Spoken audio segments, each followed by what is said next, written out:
अप्रैल 2018 में आपकी शादी हुई थी। जी ब्रदर उसके जी। बाद प्रेगनेंसी एक भी बार आपको प्रेगनेंसी कंसीव नहीं नहीं, हुई थी? Not a single time. बहुत सारी दवाइयाँ खाई, 5 से 6 डॉक्टर मैंने एक्सचेंज भी कर दिए और बहुत सारा पैसा भी वेस्ट हो गया, 1.5-2 लाख रुपए भी लग गया मेरे ऊपर, बट कोई रिजल्ट हासिल नहीं हुआ। बहुत ज़्यादा निराश हो चुकी थी। बस मेरे मन में ये आने लगा था कि शायद अब बेबी नहीं होगा, मैं बेबी अडॉप्ट कर लूँगी। मेरा नाम नीतू है, मैं यूपी बिजनौर से आई हूँ।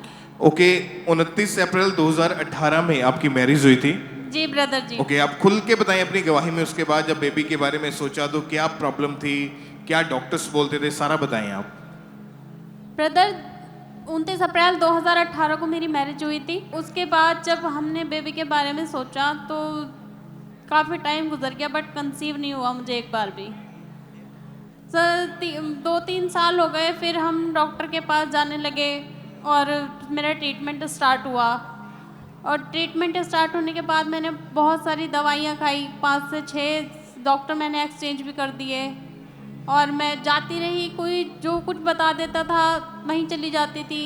मेडिसिन खाती रही, इंजेक्शन लगते थे मुझे वीक टू वीक और बहुत सारा पैसा भी वेस्ट हो गया, 1.5-2 लाख रुपए भी लग गया मेरे ऊपर, बट कोई रिजल्ट हासिल नहीं हुआ ब्रदर जी तो मुझे। डॉक्टर ने क्या बताया कि कारण क्या है, क्यों प्रेगनेंसी कंसीव नहीं हो पा रही है? ब्रदर, जब मेरी स्कैनिंग हुई तो डॉक्टर ने बताया कि जो मेरा एग साइज है वो इंक्रीज नहीं हो रहा है। एग जो है वो ग्रो नहीं होते हैं। जी। और आपके हस्बैंड को बताया कि उनके स्पर्म बहुत कम है। जी, उनके स्पर्म काउंट कम थे। ओके, कितने डॉक्टर्स के पास गए आप? ब्रदर, मैं 5 से 6 डॉक्टर तो बदल दिए थे मैंने। तो इलाज आपने करवा लिया था सब कुछ? जी ब्रदर जी। तो डॉक्टर ने कुछ बताया कि इसका फाइनली हल क्या है, अभी क्या करेंगे हम? ब्रदर जी, मैं डॉक्टर बदलती रही और डॉक्टर बताते रहे कि आप दवाइयाँ खाते रहिए और हो जाएगा बस, लेकिन कोई रिजल्ट नहीं मिल रहा था। मुझे 6 साल हो गए थे ब्रदर। तो उस समय आपके मन में क्या चलता था, आप क्या सोचते थे कि क्या होगा अभी? ब्रदर जी, बस मैं तो बहुत ज़्यादा निराश हो चुकी थी क्योंकि जहाँ भी मैं जाती थी मुझे कोई रिजल्ट नहीं मिलता था। और आप बेबी अडॉप्ट करने के बारे में और सोचते हाँ ब्रदर जी, 3 साल हो गए तो बस मेरे मन में ये आने लगा था कि शायद अब बेबी नहीं होगा, मैं बेबी अडॉप्ट कर लूँगी। और जब बेबी नहीं हो रहा था उस समय लोग क्या बोलते थे? ऑब्वियसली लोग पूछते होंगे बच्चे के बारे जी में। ब्रदर जी, कोई अगर घर पे आता था तो सब पूछते थे कि बेबी क्यों नहीं हो रहा है। और अगर मैं कहीं जाती थी तो भी लोग यही पूछते थे कि इतने टाइम हो गया, आप ट्रीटमेंट नहीं करवा रहे हो, लापरवाही कर रहे हो, आप क्यों नहीं दिखा रहे हो डॉक्टर को। तो ऐसी बातें सुन के मन में क्या आता था फिर? ब्रदर जी, बहुत मन खराब हो जाता था, उदास बस रहते थे? हाँ, मन उदास रहता था, रोने का मन करता था और बहुत मन उदास हो जाता था कि सभी के पास बेबी हैं, जिनकी शादी मेरे साथ हुई उनके बच्चे स्कूल जाने लगे हैं। और ब्रदर जी, बस मेरा मन बहुत उदास रहता था। मैं ये सोचती थी कि सबके पास बेबी है, मेरे पास क्यों नहीं है। ओके, अप्रैल 2018 में आपकी शादी हुई थी। जी ब्रदर उसके जी। बाद प्रेगनेंसी एक भी बार आपको प्रेगनेंसी कंसीव नहीं हुई नहीं, थी? Not a single time. Okay, जब भी टेस्ट करना है तो हमेशा नेगेटिव ही दिखता था। जी ब्रदर जी। आपको यहाँ का अंकुलम निश्चित के बारे में कैसे पता चला था? ब्रदर जी, जब मैं सोचने लगी थी कि मैं बेबी अडॉप्ट कर लूँगी 2022 में, तो ब्रदर जी उसी टाइम मुझे एएनएम मिनिस्ट्री के बारे में पता चला। एक ब्रदर थे तो उनसे मुझे पता चला कि वहाँ जाने से बहुत सारे जो हमारी बहनें हैं उनको बेबी कंसीव हुआ है। तो मैंने भी यही सोचा कि शायद प्रभु मेरी भी अरज सुन ले। तो ब्रदर जी, फिर मैंने यहाँ आना शुरू किया। 2022 में मैं पहली बार आई थी। ओके, जब पहली बार यहाँ पे आए तो क्या नोटिस किया, कैसे विश्वास बढ़ना शुरू हुआ आपका? ब्रदर जी, जब मैं आई यहाँ, मैंने वर्शिप सुनी, इतनी अच्छी वर्शिप होती है कि मन खुश हो जाता है और मतलब आत्मा से भर जाते हैं हम। और जो मैंने टेस्ट मनी सुन के सबको, मतलब मुझे तो 6.5 साल हुए हैं और बहनियों की मैंने टेस्ट मनी सुनी, किसी को 10 साल हो गए, किसी को 12 साल हो गए, 15 साल हो गए। तो फिर मेरे मन में विश्वास जागा कि जब प्रभु उनकी सुन सकते हैं तो मेरी क्यों नहीं सुन सकते। तो आप लगातार चर्च में आते रहे फिर? जी ब्रदर जी, अगर मैं लगातार नहीं भी आ पाती थी तो मैं ऑनलाइन हर संडे को मीटिंग जरूर अटेंड करती थी। ओके, 31 दिसंबर 2023 को द क्रॉसओवर नाइट मीटिंग को आपने अटेंड किया। उसमें स्पेशल प्रेयर हुई थी बेबी ब्लेसिंग के लिए। अगर आपने ये वचन को सुना और फॉलो किया, मैं यीशु मसीह के नाम में कहता हूं, आप यहां खड़े होंगे गवाही के साथ अगले साल।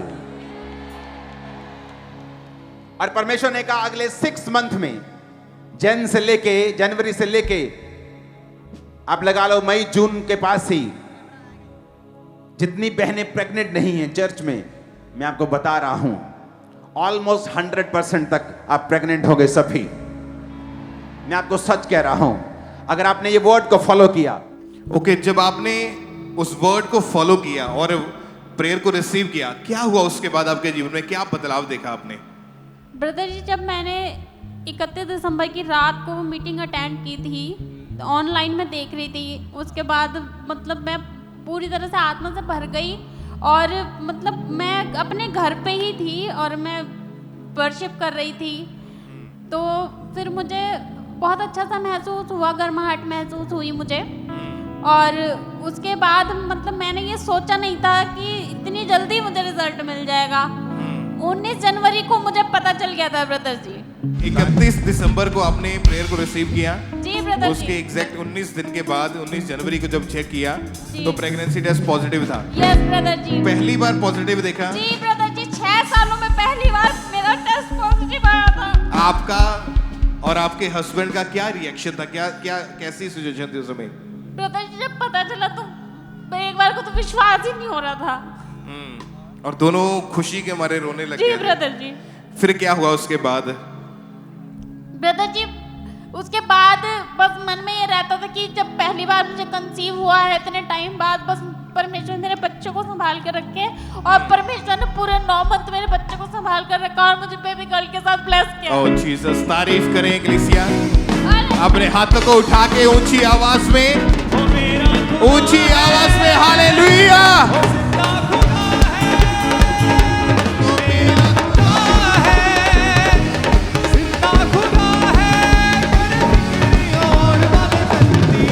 और अभी कैसा लग रहा है, कैसा जीवन है अभी परमेश्वर में आने के बाद? ब्रदर, बहुत अच्छा जीवन है। प्रभु ने मेरे खाली जीवन को भर दिया है प्रभु। और जिन बहनों के पास अभी भी संतान नहीं है, क्या आप सलाह देना चाहते हैं आप उनको? मैं बस उन्हें यही कहना चाहती हूँ, जब प्रभु हर नामुमकिन को मुमकिन कर सकता है, जब प्रभु ने मेरी गोद भरी है, मेरे खालीपन को दूर किया है, तो वो हर बहन के खालीपन को दूर कर सकता है। तारीफ करें अपने हाथों को हिलाते हुए इक्लेसिया, ऊंची आवाज में हालेलुया हालेलुया।